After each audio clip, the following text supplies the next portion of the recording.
Dans cette autre nouvelle vidéo, nous allons voir comment calculer le moment en O de la force F agissant au point B. Nous allons utiliser la formule pour calculer le moment vectoriel. Il s'agit du moment au point O de la force F appliquée au point B. Alors, c'est le moment vectoriel avec son vecteur au-dessus. C'est égal à quoi? Nous commençons par écrire le point d'application du moment, qui est le point O, qui est le point ayant plus d'inconnus. Ensuite, le point d'application de la force, qui est le point B. On met le vecteur au-dessus. Vectoriel, notre force appliquée au point B. Voilà la formule du moment vectoriel. Alors, quelles sont donc les coordonnées de notre vecteur OB? Nous allons venir sur notre figure, nous allons placer notre repère à l'origine du moment, à l'origine du point où nous voulons calculer le moment, à savoir OX, OY. Alors, quelles sont donc les coordonnées de notre vecteur OB? Voici le vecteur OB ici. C'est ce qu'on cherche. On cherche les coordonnées de ce vecteur. Alors, suivant X, vous remarquerez que c'est cette distance-ci qui représente la coordonnée suivant X, ici. Et suivant Y, c'est cette distance-ci qui représente la coordonnée en Y. Donc, de O à B en X, on va dans le sens positif. C'est positif, alors c'est égal à la distance ci. Pour trouver la distance ci, on va prendre la plus grande ci, qui est 3. On va enlever la plus petite ci dessus, qui est 0,6. Ça nous donnera 2,4. Donc, 2,4, c'est la distance ci. Et la petite distance, si on l'a déjà ici, c'est 1 mètre. Donc, quelles sont donc les coordonnées de OB? Comme OB en X, on se déplace comme ceci, c'est positif, donc 2,4, ou du moins, c'est égal encore à 3, la plus grande, moins 0,6. C'est à partir de cette opération qu'on a trouvé 2,4. Et en Y, on se déplace dans le sens négatif. Donc, on est en dessous du repère, c'est négatif, donc c'est moins 1.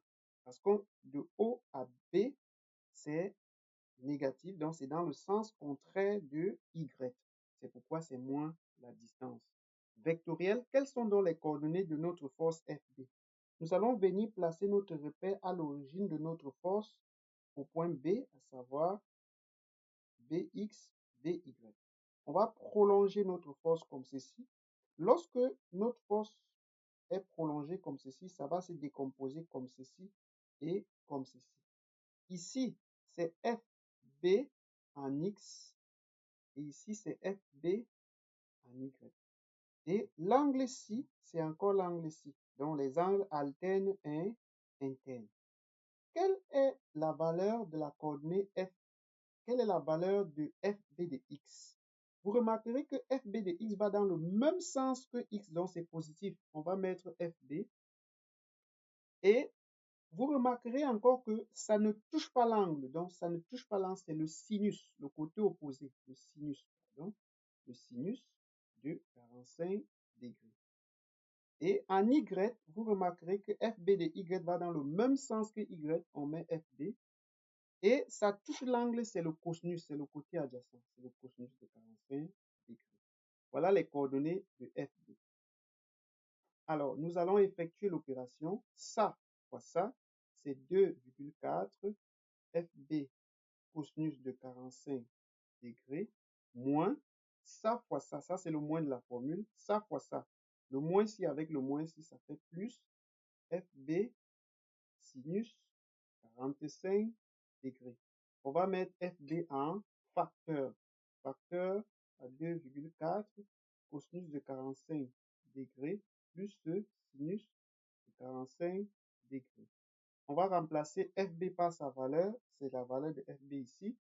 1414 en facteur 2,4 cosinus 45 degrés plus ce sinus de 45 degrés. Après application numérique, on obtient 3399,486 Newton-mètre. Newton parce que c'est l'unité de la force, mètre parce que c'est l'unité de la longueur. Et enfin, on met K parce qu'il s'agit d'un moment vectoriel.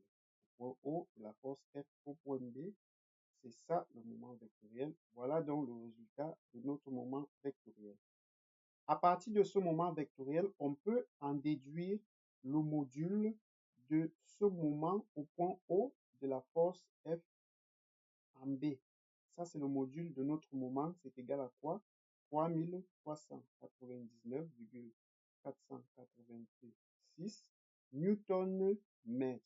Cette fois-ci, on ne met plus le vecteur unitaire, donc c'est tout simplement ça la solution. Voilà le résultat du calcul de notre moment au point O de notre force F appliquée au point B. Si cette vidéo vous a plu, je vous invite à vous abonner, à partager, à liker, à laisser des commentaires pour nous encourager. À très bientôt dans les prochaines vidéos. Bon succès!